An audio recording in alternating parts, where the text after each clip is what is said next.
आज के इस वीडियो में बिहार बीपीएससी शिक्षक के लिए टीचर के एबिलिटी टेस्ट के लिए जो एग्ज़ाम होने वाला है उसके लिए इम्पोर्टेंट क्वेश्चन, चाहे आप हेड टीचर के लिए दे रहे होंगे या टीचर के लिए दे रहे होंगे, ये सवाल प्रीवियस क्वेश्चन है आप लोगों का जो प्राथमिक शिक्षक परीक्षा 2093 में हुआ था उसी का क्वेश्चन लेकर उपस्थित है। देखिए बीपीएससी कैसा सवाल पूछता है ये आप लोग जरूर देख लीजिएगा। देखिए पहला क्वेश्चन है आप लोगों के बीच की, भारत का राष्ट्रीय फूल का नाम बताइए। भारत का राष्ट्रीय फूल का नाम बताइए। बहुत ही अच्छा सवाल दिया हुआ है। भारत का राष्ट्रीय फूल, बहुत ही आसान सवाल आता है। बीपीएससी से आप लोग को डरना नहीं है, बीपीएससी बहुत ही आसान सवाल पूछता है। तो भारत का राष्ट्रीय फूल पूछा है तो भारत का राष्ट्रीय फूल है कमल। भारत का राष्ट्रीय फूल कमल है। दूसरा प्रश्न हम लोग देखेंगे तो दूसरा प्रश्न है कि कथकली जिस प्रदेश का नृत्य नाटिका है वह है। कथकली जिस प्रदेश का नृत्य नाटिका है, माने पूछ रहा है कि कथकली किस राज्य का नृत्य है। ऑप्शन दिया हुआ है आंध्र प्रदेश, केरल, कर्नाटक और तमिलनाडु। तो कथकली जो है वो केरल का नृत्य है। कथकली केरल का नृत्य है। देखिए तीसरा प्रश्न भी बहुत ही आसान दिया हुआ है। देश का सबसे बड़ा बंदरगाह कौन है। देश का सबसे बड़ा बंदरगाह कौन है। देखिए 93 में इसका नाम बम्बई था, लेकिन अभी मुंबई हो गया। तो ये 93 का क्वेश्चन है। तो बम्बई था और मुंबई, तो अभी भी जवाहरलाल नेहरू बंदरगाह जो है अभी भी मुंबई में वो बड़ा बंदरगाह है। इसी तरह चौथा हम देखेंगे क्वेश्चन, तो कावेरी जल विवाद जिन दो राज्यों के बीच हैं वो है। कावेरी जल विवाद जिन दो राज्यों के बीच है वो है। ऑप्शन देखिए दिया हुआ है आंध्र प्रदेश तथा तमिलनाडु, केरल तथा कर्नाटक, कर्नाटक तथा तमिलनाडु। तो देखिए ये जो कावेरी जल विवाद है वो। पांचवा प्रश्न है कि भारतीय राष्ट्रीय कांग्रेस का प्रथम प्रधान अध्यक्ष कौन थे। भारतीय राष्ट्रीय कांग्रेस, देखिए 1885 वाला पूछ रहा है कि 1885 पूछ रहा है कि प्रथम अध्यक्ष कौन थे भारतीय राष्ट्रीय कांग्रेस का। तो वो थे अध्यक्ष पूछे तो आप लोगों को ध्यान देना है, यो हैं WC बनर्जी। अध्यक्ष पूछे तो WC बनर्जी और संस्थापक पूछे तो AO ह्यूम। बहुत ही इम्पोर्टेंट सवाल है, हमेशा एग्जाम में आते रहता है। देखिए आया हुआ है क्वेश्चन। छठा प्रश्न आप लोगों के बीच है कि वाटरलू के युद्ध के उपरांत नेपोलियन को निर्वासन में कहाँ भेजा गया था। ऑप्शन है सेंट हेलेना, कोर्सिका, एल्वा और कैप्री। तो ये है, इसका आंसर हो जाएगा सेंट हेलेना। वाटरलू के युद्ध के उपरांत नेपोलियन को सेंट हेलेना निर्वासन के लिए भेजा गया था और वहीं पर इसका मृत्यु हो गया था। सातवां प्रश्न है कि कौन सा मुगल शासक सर्वाधिक धर्मनिरपेक्ष दृष्टिकोण रखता था। कौन सा मुगल शासक सर्वाधिक धर्मनिरपेक्ष दृष्टिकोण रखता था। ऑप्शन है बाबर, हुमायूं, अकबर और औरंगजेब। तो सर्वाधिक धर्मनिरपेक्ष, सभी धर्म को मानने वाला। धर्मनिरपेक्ष मीन्स होता है सभी धर्मों को मानने वाला, चाहे सभी धर्मों को आज्ञा देने वाला। तो वो था अकबर।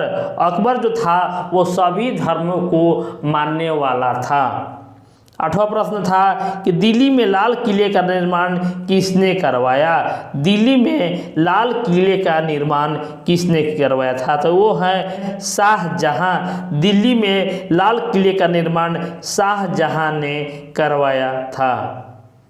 नौवां प्रश्न है कि महारानी विक्टोरिया उस समय ब्रिटेन की शासक थी जबकि, तो ऑप्शन है ईस्ट इंडिया कंपनी की स्थापना हुई, भारत को प्रत्यक्ष रूप से क्राउन राजा या रानी के शासन में अधीन में लाया गया, और ऑप्शन में है भारत में सांप्रदायिक प्रतिनिधित्व का आरंभ किया गया, और डी में है भारत को स्वतंत्रता प्रदान की गई। तो इसका आंसर जो है, आंसर बहुत ही आंसर जो होगा ऑप्शन बी होगा। ऑप्शन बी, भारत को प्रत्यक्ष रूप से क्राउन राजा या रानी के शासन के अधीन लाया गया था। 10वां प्रश्न है कि मुस्लिम लीग ने भारत के विभाजन की मांग सबसे पहले कब की? मुस्लिम लीग ने भारत के विभाजन के लिए सबसे पहला मांग कब की थी? ऑप्शन है 1906 में, 1916 में, 1940 में और 1946 में। तो मुस्लिम लीग ने सबसे पहला मांग जो किया था 1940 ईस्वी में लाहौर अधिवेशन में किया था। तो 11वां प्रश्न हम लोग देखेंगे कि सन 1911 में, सिर्फ यही क्वेश्चन है कि सन 1911 में, ऑप्शन है महात्मा गांधी ने असहयोग आंदोलन आरंभ किया, दिल्ली को भारत का राजधानी बनाया गया, ऑप्शन सी में है मेरठ में विद्रोह आरंभ हुआ, और डी में है कांग्रेस लीग समझौता पर हस्ताक्षर हुआ। इसका सही जवाब होगा ऑप्शन बी। ऑप्शन बी होगा दिल्ली को भारत की राजधानी बनाया गया था। तो इसके पहले जो था राजधानी वो कलकत्ता में था। कलकत्ता में इसका जो 1911 के पहले जो था वो कलकत्ता में भारत का राजधानी था। नेक्स्ट क्वेश्चन ये है कि पानीपत का तीसरा युद्ध कब हुआ था? पानीपत का तीसरा युद्ध कब हुआ था? तो ऑप्शन है 1707 में, 1739 में, 1757 में और 1761 में। तो इसका सही जवाब होगा ऑप्शन डी हो जाएगा 1761 में। मुगलों और अफगानों के बीच हुआ था। मुगलों और अफगानों के बीच पानीपत का तृतीय युद्ध हुआ था। तो प्रथम अगर पानीपत का पूछे तो 1526 और दूसरा 56 और तीसरा 1761 में। ये आप लोगों को याद रखना है। 13वां प्रश्न है भारत किस दिन गणतंत्र घोषित किया गया?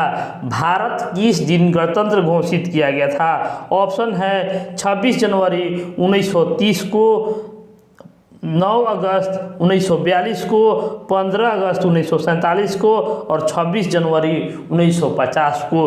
तो गणतंत्र गणराज्य घोषित किया गया था जिस दिन हमारा संविधान लागू हुआ था 26 जनवरी 1950 को दिन ही भारत हमारा गणतंत्र घोषित हुआ था। 14वां प्रश्न है कि संविधान के मौलिक अधिकारों में कौन कौन सा अधिकार शामिल नहीं किया गया है? संविधान के मौलिक अधिकारों में कौन कौन से अधिकार शामिल नहीं किया गया है?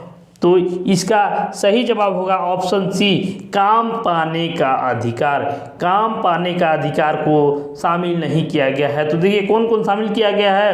तो समानता का अधिकार, स्वतंत्रता का अधिकार और शोषण के विरुद्ध अधिकार को शामिल किया गया है। 15वां क्वेश्चन है कि राज्यसभा सदस्यों का कार्यकाल क्या होता है? बहुत ही इंपॉर्टेंट सवाल है। राज्यसभा सदस्यों का कार्यकाल क्या होता है? तो इसका सही जवाब होगा 6 वर्ष। 6 वर्ष होता है राज्यसभा सदस्यों का कार्यकाल। अगला क्वेश्चन है कि राष्ट्रपति सर्वोच्च न्यायालय के किसी न्यायाधीश को तब तक पद से हटा सकता है जब उन्हें प्राप्त हो। तो देखिए इसका आंसर हो जाएगा ऑप्शन डी, संसद के दोनों सदनों द्वारा स्वीकृत एक प्रस्ताव। संसद के दोनों सदनों द्वारा स्वीकृत एक प्रस्ताव जब राष्ट्रपति द्वारा न्यायाधीश को मिले तब ही वो हटा सकता है।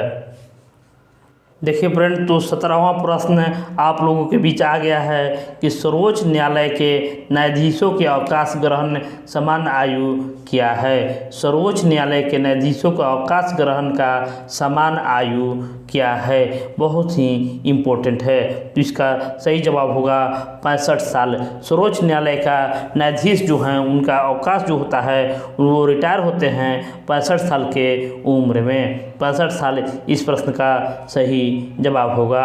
18वां प्रश्न है कि किसी राज्य विधान में अधिकतम सदस्य कितने हो सकते हैं। किसी राज्य विधान में अधिकतम सदस्य कितने हो सकते हैं, तो इसका सही जवाब होगा 500 इस प्रश्न का सही जवाब होगा। देखिए 1993 के आधार पर हम आप लोगों के बीच बता रहे हैं, तो अभी 503 जो है वो उत्तर प्रदेश में है। तो इसका जो राज्य विधान के अधिकतम सदस्यों की संख्या जो है वो 500 है। भारत में नागरिकता निर्धारण होती है किस आधार पर। भारत में नागरिकता निर्धारित होती है किस आधार पर। आपके ऑप्शन हैं जन्म स्थान सिद्धांत, रक्त सिद्धांत, जन्म स्थान सिद्धांत एवं रक्त सिद्धांत, उपयुक्त में से कोई नहीं। तो देखिए इस प्रश्न का सही जवाब होगा ऑप्शन सी, जन्म स्थान का सिद्धांत एवं रक्त का सिद्धांत दोनों। जब दोनों हो, यदि आप भारत में जन्म लेते हैं तो खुद ब खुद आपका यहाँ का नागरिकता मिल जाएगा। तो 20वां प्रश्न है कि केंद्रीय मंत्रीगण किसके प्रति उत्तरदायी होता है। केंद्रीय मंत्रीगण किसके प्रति उत्तरदायी होता है। तो देखिए मंत्री कहाँ बैठेगा, तो लोकसभा में बैठेगा। मंत्री कहाँ बैठेगा, तो लोकसभा में बैठेगा, इसीलिए वह लोकसभा के प्रति उत्तरदायी होता है। है कि भारत के प्रधानमंत्री के रूप में नियुक्त के समय कौन सा राज्यसभा का सदस्य था। भारत के प्रधानमंत्री के रूप में नियुक्त के समय कौन राज्यसभा के सदस्य था। लाल बहादुर शास्त्री, इंदिरा गांधी, मोरारजी देसाई, चौधरी चरण सिंह। तो राज्यसभा सदस्य जो थे वो इंदिरा गांधी थे। तो इस प्रश्न का सही जवाब होगा इंदिरा गांधी। नेक्स्ट क्वेश्चन है कि बोरोबुदुर प्रसिद्ध मंदिर बौद्ध का मंदिर कहाँ है। बहुत ही इम्पोर्टेंट सवाल है। बोरोबुदुर का मंदिर वो है जावा में। बोरोबुदुर का मंदिर जावा में स्थित है। तो 23वां प्रश्न है कि मराठा प्रशासन में प्रधानमंत्री को क्या कहा जाता था। मराठा प्रशासन में प्रधानमंत्री को क्या कहा जाता था। अमात्य, पंडित राव, पेशवा और महामंत्री। तो इसका सही जवाब होगा ऑप्शन सी, मराठा प्रशासन में प्रधानमंत्री को पेशवा कहा जाता था। पेशवा बाजीराव द्वितीय उसमें बहुत ही महत्वपूर्ण शासक हुए थे। 24वां क्वेश्चन है कि द वेल्थ ऑफ नेशन की रचना किसने की थी। द वेल्थ ऑफ नेशन की रचना एडम स्मिथ ने किया था। The wealth of nation Adam Smith ने किया था। तो भारत भारती के लेखक कौन हैं। भारत भारती के लेखक कौन था, तो इसका सही जवाब होगा मैथिली शरण गुप्त। मैथिली शरण गुप्त भारत भारती के लेखक थे। नेक्स्ट क्वेश्चन है ग्लेप्सिज ऑफ वर्ल्ड हिस्ट्री किसने लिखी। ग्लेप्सिज ऑफ वर्ल्ड हिस्ट्री हमारे भारत के प्रथम प्रधानमंत्री जवाहरलाल नेहरू ने लिखा था। अगला क्वेश्चन है कि Hindu view of life. Hindu view of life के लेखक का नाम क्या है। हिंदू व्यू ऑफ लाइफ तो ये है एस राधा कृष्णन। तो 28वां प्रश्न है कि निम्नलिखित में से किस अफ्रीकी देश ने सबसे पहले स्वतंत्रता प्राप्त की थी। सब अफ्रीकी देश ने सबसे पहले स्वतंत्रता प्राप्त की थी वो है नाइजीरिया। नाइजीरिया ने सबसे पहले स्वतंत्रता प्राप्त की थी। 29वां प्रश्न है कि सर्वेंट ऑफ पीपुल्स सोसाइटी की स्थापना किसने की थी। सर्वेंट ऑफ पीपुल्स सोसाइटी की स्थापना किसने की थी, तो वो हैं Gopal Krishna Gokhale. Servant of People's Society की स्थापना गोपाल कृष्ण गोखले ने किया था। देखिए आगे जो क्वेश्चन है वो बहुत ही इम्पोर्टेंट क्वेश्चन है कि अलीगढ़ आंदोलन के आरंभ करने वाला कौन थे। अलीगढ़ आंदोलन को आरंभ करने वाला कौन थे, तो वो थे सर सैयद अहमद खान। सर सैयद अहमद खान। आगे क्वेश्चन है कि अजमेर में किस सूफी संत का दरगाह है। अजमेर में किस सूफी संत का दरगाह है, वो है मोइनुद्दीन चिश्ती का दरगाह। बहुत आप लोगों के बीच क्वेश्चन आ रहा है कि कुंभ मेला कहाँ पर नहीं लगता है।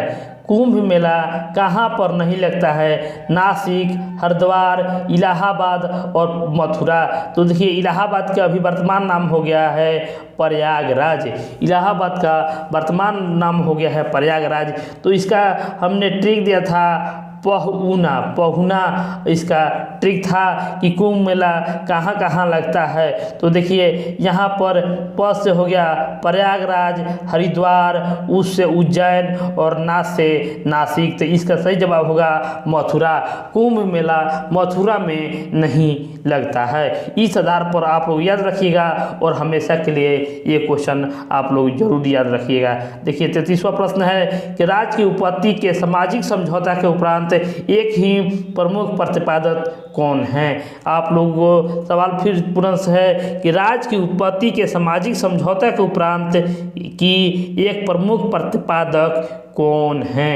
इसका उत्तर हो जाएगा लॉक प्रतिपादक हैं। क्वेश्चन है कि म्यांमार में किस प्रकार का शासन प्रणाली है। म्यांमार में किस प्रकार की शासन प्रणाली है। देखिए 1993 का क्वेश्चन है कि उस समय कैसा शासन प्रणाली था। तो वहाँ शासन प्रणाली था सैनिक शासन प्रणाली, लेकिन अभी वर्तमान में प्रधानमंत्री और राष्ट्रपति भी यहाँ के सुयोग्य थे। अभी भी सैनिक शासन प्रणाली वहाँ पर लागू है। 35वां प्रश्न है पटना नगर निगम की आय का कौन सा स्रोत नहीं है। पटना नगर निगम का आय का कौन सा स्रोत नहीं है। ऑप्शन है सरकारी अनुदान, भवन कर, नाली कर और बिक्री कर। तो देखिए ये ऑप्शन से ही छट जा रहा है कि यहाँ पर पटना नगर निगम का आय का स्रोत नहीं है, तो वो होगा नाली पर कर। नाली पर कर नहीं लगता है। 36वां प्रश्न है कि भारतीय संविधान में स्वतंत्रता के अधिकार में कौन सी स्वतंत्रता शामिल नहीं है। ऑप्शन है अभिव्यक्ति की स्वतंत्रता, संपत्ति की स्वतंत्रता, आने जाने की स्वतंत्रता, कोई भी व्यवसाय अपनाने की स्वतंत्रता। तो यहाँ पर आपके जो भारतीय संविधान में स्वतंत्रता का अधिकार नहीं है वो ऑप्शन बी है, संपत्ति रखने का स्वतंत्रता। आप संपत्ति को रख नहीं सकते हैं, संपत्ति अपने पास खुद नहीं रख सकते हैं। 37वां प्रश्न है कि विश्व का सबसे बड़ा महाद्वीप कौन है। विश्व का सबसे बड़ा महाद्वीप कौन है। इसका आंसर हो जाएगा एशिया महाद्वीप। एशिया महाद्वीप। अगला क्वेश्चन है कि पृथ्वी का एकमात्र स्वाभाविक उपग्रह कौन है। उपग्रह है चंद्रमा। उपग्रह चंद्रमा है। देखिए अगला क्वेश्चन है कॉफ़ी का सबसे बड़ा उत्पादक देश कौन है। कॉफ़ी है ब्राज़ील। कॉफ़ी के उत्पादक देश ब्राज़ील है। अगला क्वेश्चन है सवारी के लिए प्रयोग की जाने वाली मोटर कारों में मूल रूप से उत्पादक देश कौन है। सवारी के लिए मोटर कारों का मूल उत्पादक देश है संयुक्त राज्य अमेरिका। इसका सही जवाब होगा। देखिए 41वां प्रश्न आप लोगों के बीच है कि महाबलीपुरम के मंदिरों का निर्माण किसने करवाया था। महाबलीपुरम के मंदिरों को निर्माण किसने करवाया। तो इसका उत्तर हो जाएगा पल्लव राजाओं ने। पल्लव राजाओं ने महाबलीपुरम मंदिर का निर्माण करवाया था। 42वां क्वेश्चन है कि नीदरलैंड की मुद्रा को क्या कहा जाता है। नीदरलैंड के मुद्रा को क्या कहा जाता है, तो है गिल्डर। गिल्डर कहा जाता है नीदरलैंड की मुद्रा को।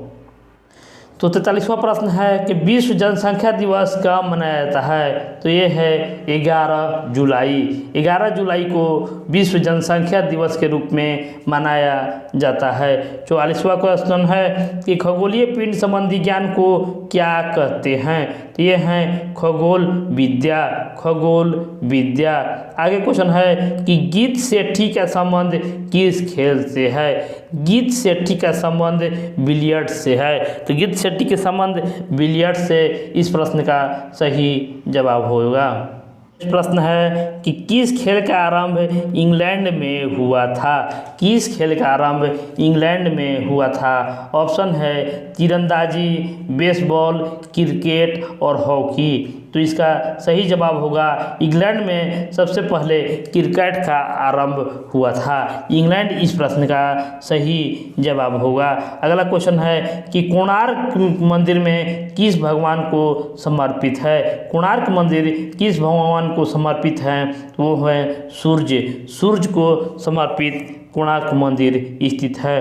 नेक्स्ट क्वेश्चन है कि संयुक्त राष्ट्र सचिव के महासचिव कौन हैं? संयुक्त राष्ट्र के महासचिव कौन हैं? देखिए 1993 में कौन थे? तो 93 का आंसर होगा बुतरस घाली, बुतरस घाली। तो संयुक्त राष्ट्र के महासचिव 1993 में बुतरस घाली थे। देखिए उस समय का क्वेश्चन पूछ रहा है कि ब्रिटेन का प्रधानमंत्री कौन है? देखिए उस समय का करंट अफेयर पूछ रहा है कि ब्रिटेन का प्रधानमंत्री कौन है? तो उस समय थे जॉन मेजर। लेकिन अभी पूछे कि ब्रिटेन का, तो यह हमारे ऋषि सुनक हो जाएंगे, ऋषि सुनक है। आगे क्वेश्चन है कि हरविंद खुराना को नोबेल पुरस्कार किस क्षेत्र में प्रदान किया गया था? हरगोविंद खुराना को नोबेल पुरस्कार किस क्षेत्र में प्रदान किया गया था? तो वो है जीव विज्ञान के क्षेत्र में, जीव विज्ञान के क्षेत्र में। आगे क्वेश्चन आप लोगों के बीच आ रहा है कि दिल्ली में विजय घाट किसकी समाधि है? दिल्ली में विजय घाट किसकी समाधि है? तो ये बहुत ही इंपॉर्टेंट क्वेश्चन है। तो इनका सही जवाब होगा लाल बहादुर शास्त्री। दिल्ली में विजय घाट लाल बहादुर शास्त्री का समाधि है। आगे क्वेश्चन है कि संयुक्त राष्ट्र अमेरिका के कौन सा राष्ट्रपति कभी भी न तो राष्ट्रपति पद पर ही और न ही उपराष्ट्रपति पद पर निर्वाचित हुआ है? तो इसका ऑप्शन है John Kennedy, Richard Nixon, Gerald Ford, Jimmy Carter. तो इसका सही जवाब होगा जेराल्ड फोर्ड। ये तीनों जो है कैनेडी, निक्सन और कार्टर, ये भारत के राष्ट्रपति या उपराष्ट्रपति के पद पर निर्वाचित हुए हैं, लेकिन जेराल्ड फोर्ड निर्वाचित नहीं हुआ है। तो आगे क्वेश्चन है कि किसी भारतीय राज्य का प्रथम महिला राज्यपाल कौन थी? किसी राज्य का प्रथम महिला राज्यपाल, ये क्वेश्चन देख लेना है कि इसका राज्यपाल पूछे तो श्रीमती सरोजनी नायडू, और वहीं मुख्यमंत्री पूछे तो सुचेता कृपलानी हो जाएगा। ये 9वां प्रश्न है कि भारत में कौन सी प्रमाणित करता है कि अमुक विधेयक धन विधेयक है? कौन सा विधेयक धन विधेयक है? कौन पारित करता है? तो इसका हो जाएगा लोकसभा अध्यक्ष। धन विधेयक है या नहीं, कौन प्रमाणित करता है? तो वो हो जाएगा लोकसभा अध्यक्ष। तो नेक्स्ट क्वेश्चन है कि एशियन खेल 1982 कहाँ खेले गए थे? एशियन खेल 1982 कहाँ खेले गए थे?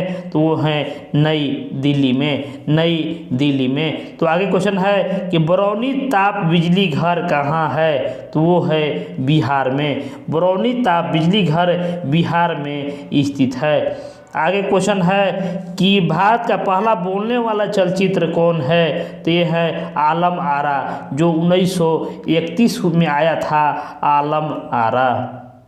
तो नेक्स्ट क्वेश्चन है कि गांधी नामक चलचित्र में कस्तूरबा गांधी का भूमिका किसने निभाई थी? तो वह हैं रोहिणी हट्टंगडी, रोहिणी हट्टंगडी, जो कस्तूरबा गांधी का भूमिका निभाई थी। अगला क्वेश्चन है कि जनगणना 1991 के आधार पर किस राज्य में शिशु मृत्यु दर सबसे अधिक है? शिशु मृत्यु दर सबसे अधिक है, वो है उड़ीसा। तो आप लोग 2011 का भी देख लीजिएगा। क्वेश्चन है कि पौधे का मुख्य प्रकाश संश्लेषी अंग कौन होता है? पौधे का मुख्य प्रकाश संश्लेषी अंग कौन होता है? वो होता है पत्ती। पत्ती। अनुवांशिकता का नियम का जन्मदाता कौन है? अनुवांशिकता का नियम का जन्मदाता कौन है? ये हैं आप लोग को चार्ल्स डार्विन। अनुवांशिकता चार्ल्स डार्विन। कौन से हिंदी कवि का संबंध भक्ति परंपरा से है? कौन सा कवि का संबंध भक्ति परंपरा से है? तो ये हैं रसखान। रसखान का संबंध भक्ति परंपरा से है। As You Like It, As You Like It नामक अंग्रेजी पुस्तक किसने लिखी थी? तो ये हैं विलियम शेक्सपियर। William Shakespeare. कीमतें प्रायः कम होती है जबकि मुद्रास्फीति में आर्थिक मंदी हो। मुद्रास्फीति और आर्थिक मंदी दोनों ही घाटे के वित्त व्यवस्था में। तो इसका सही जवाब होगा जब आर्थिक मंदी हो। आर्थिक मंदी हो तब कीमतों में प्रायः कमी हो जाता है। अगला क्वेश्चन है 1930 के दशक में आर्थिक संकट कहाँ आरंभ हुआ था? 1930 के दशक में आर्थिक संकट कहाँ आरंभ हुआ था? तो वो है अमेरिका में। अमेरिका में आर्थिक संकट 1930 में हुआ था। स्वतंत्र राज्य के राष्ट्रकुल में भूतपूर्व की इकाइयाँ शामिल है। इसका उत्तर हो जाएगा सोवियत संघ। सोवियत संघ। नेक्स्ट क्वेश्चन है कि पोलैंड और जर्मनी द्वारा आक्रमण के तुरंत परिणाम क्या हुआ? पोलैंड और जर्मनी द्वारा आक्रमण का तुरंत परिणाम क्या हुआ? तो इसका उत्तर हो जाएगा शीत युद्ध। शीत युद्ध हुआ। तो नेक्स्ट क्वेश्चन है कि भारत में सबसे अधिक लंबे समय तक मुख्यमंत्री कौन है? भारत में सबसे अधिक लंबे समय तक मुख्यमंत्री कौन है? इसका उत्तर हो जाएगा ज्योति बसु। ज्योति बसु जो 24 वर्ष के कार्यकाल देखे। सर्वोच्च न्यायालय के किस न्यायाधीश को असफल महाभियोग चलाया गया था? तो इसका सही जवाब होगा न्यायमूर्ति एम हिदायतुल्ला। एम हिदायतुल्ला पर असफल महाअभियोग चलाया गया था। जो हमारे भारत के उपराष्ट्रपति, राष्ट्रपति और सर्वोच्च न्यायालय के न्यायाधीश तीनों रह चुके हैं, उन्हीं पर असफल महाभियोग चलाया गया था। प्रतिभूति घोटाले की जांच करने वाला संसदीय समिति का अध्यक्षता किसने की थी? तो इसका उत्तर हो जाएगा रामनिवास मिर्घा। रामनिवास मिर्घा। तो नेक्स्ट क्वेश्चन है औद्योगिक क्रांति आरंभ हुई थी। औद्योगिक क्रांति आरंभ हुई थी तो वो है 1761 ईस्वी में इंग्लैंड में। क्वेश्चन है कि भारत में सहकारिता समिति का अधिनियम सर्वप्रथम कब पारित हुआ था? भारत में सहकारिता समिति का अधिनियम कब पारित हुआ था? तो वो हो जाएगा आंसर आप लोग हो जाएगा ऑप्शन सी 1904 ईस्वी में। तो फ्रेंड नेक्स्ट जो क्वेश्चन है किस राज्य को भारत का अन्न भंडार भी कहा जाता है? तो इसका उत्तर हो जाएगा पंजाब राज्य को। पंजाब राज्य को भारत का अन्न भंडार भी कहा जाता है। नेक्स्ट क्वेश्चन है कि किस राज्य में सबसे अधिक चावल पैदा होता है? किस राज्य में सबसे अधिक चावल पैदा होता है? वो हो जाएगा पश्चिम बंगाल। पश्चिम बंगाल इस प्रश्न का सही जवाब होगा। नेक्स्ट क्वेश्चन है कि भारत के तृतीय पंचवर्षीय योजना कब आरंभ हुई थी? देखिए पंचवर्षीय योजना से क्वेश्चन आता है तृतीय पंचवर्षीय योजना कब आरंभ हुई थी? तो ये है 1961 से। 51 से शुरू हुआ था। 51, 56 और 61 है। तो इसी तरह आप लोग को याद रखना है कि तृतीय पंचवर्षीय योजना जो है 1961 से आरंभ हुआ था। अगला क्वेश्चन है कि प्रथम पंचवर्षीय योजना की किस क्षेत्रफल बल दिया गया था? उत्तर हो जाएगा कृषि। प्रथम पंचवर्षीय योजना जो था उस पर कृषि पर ज़्यादा बल दिया गया था। नेक्स्ट क्वेश्चन है 1991 के जनगणना के अनुसार भारत की जनसंख्या कितनी थी? तो इसका सही जवाब होगा 84.39। लेकिन अब 2011 का पूछेगा या 2021 का भी जनगणना अभी हो रहा है, उसके हिसाब से अभी पूछ सकता है कि जो चीन से आगे हो गया। आप लोगों के बीच है कि सन 1991 की जनगणना के अनुसार भारत में मृत्यु दर क्या है। 1991 के जनगणना के अनुसार भारत की मृत्यु दर कितना है। देखिए कैसा सवाल आ रहा है, उसी हिसाब से आप लोगों का क्वेश्चन की तैयारी करना है। देखिए 10.8 व्यक्ति प्रत्येक 1000 प्रति वर्ष, 10.8 व्यक्ति परसेंट में दिया हुआ है प्रत्येक 1000 प्रति वर्ष पर। नेक्स्ट क्वेश्चन है कि भारत में कुल कितने प्रतिशत क्षेत्र पर वन है। वन है, इसका उत्तर हो जाएगा 700 लाख हेक्टेयर। 700 लाख हेक्टेयर पर अभी 1993 में वन था। आगे क्वेश्चन है कि योजना आयोग का प्रधान अध्यक्ष कौन होता था। योजना आयोग का प्रधान अध्यक्ष कौन होता था, तो इसका सही जवाब होगा प्रधानमंत्री। प्रधानमंत्री। नेक्स्ट क्वेश्चन है कि भारत का प्रथम उपराष्ट्रपति कौन थे। उत्तर हो जाएगा doctor S Radhakrishnan. Doctor S Radhakrishnan. आगे क्वेश्चन है कि संविधान के 42वें संविधान संशोधन के किस विषय में राज्य सूची को समवर्ती सूची से हस्तांतरित किया गया था। उत्तर हो जाएगा शिक्षा को। शिक्षा को 42वें संविधान संशोधन में राज्य सूची से समवर्ती सूची में शामिल किया गया था। क्वेश्चन है राज्य के उच्चतम विधि अधिकारी कौन होता है।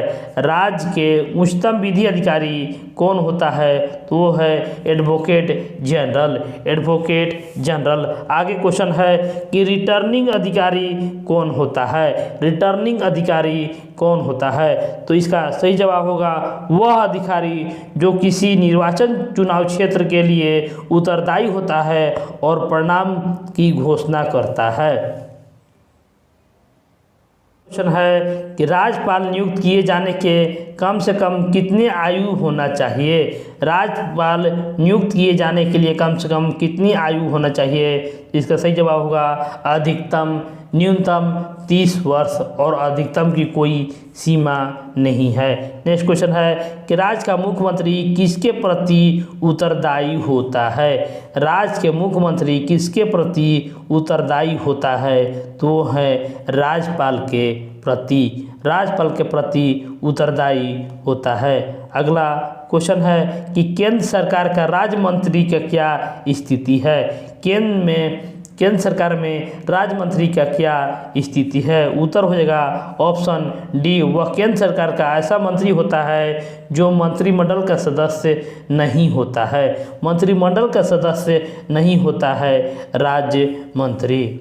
जो क्वेश्चन है निम्नलिखित में से कौन सा एक केंद्रीय विश्वविद्यालय है। निम्नलिखित में से कौन एक केंद्रीय विश्वविद्यालय है, तो उत्तर हो जाएगा ऑप्शन ए अलीगढ़ मुस्लिम विश्वविद्यालय। अलीगढ़ मुस्लिम विश्वविद्यालय एक केंद्रीय विश्वविद्यालय है। अगला क्वेश्चन है कि राज्य के उच्च न्यायालय के न्यायाधीशों की अवकाश प्राप्ति की आयु क्या है। राज्य के और उच्च न्यायालय का न्यायाधीशों का अवकाश प्राप्त, देखिए यहीं पर सर्वोच्च न्यायालय का पूछा था। दोनों सवाल आप लोगों के बीच आ गया है, तो सर्वोच्च न्यायालय पूछे तो 65 और उच्च न्यायालय पूछे तो 65 वर्ष। ये क्वेश्चन है कि किसी राज्य में सामान्यतः किसके परामर्श पर राष्ट्रपति शासन लागू किया जाता है। किसके परामर्श पर राष्ट्रपति शासन लागू किया जाता है, तो इसका उत्तर हो जाएगा राज्यपाल।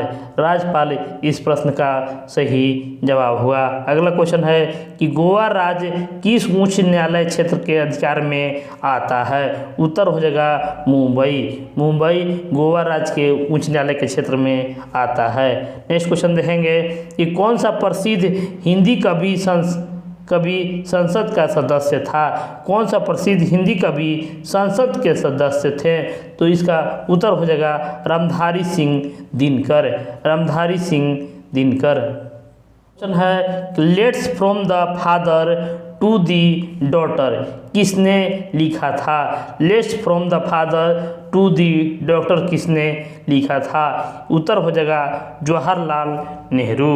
क्वेश्चन है किस अमेरिकी राष्ट्रपति को दूसरी बार चुनाव प्रयास में पराजय हुई? तो इसका उत्तर हो जाएगा जॉर्ज बुश।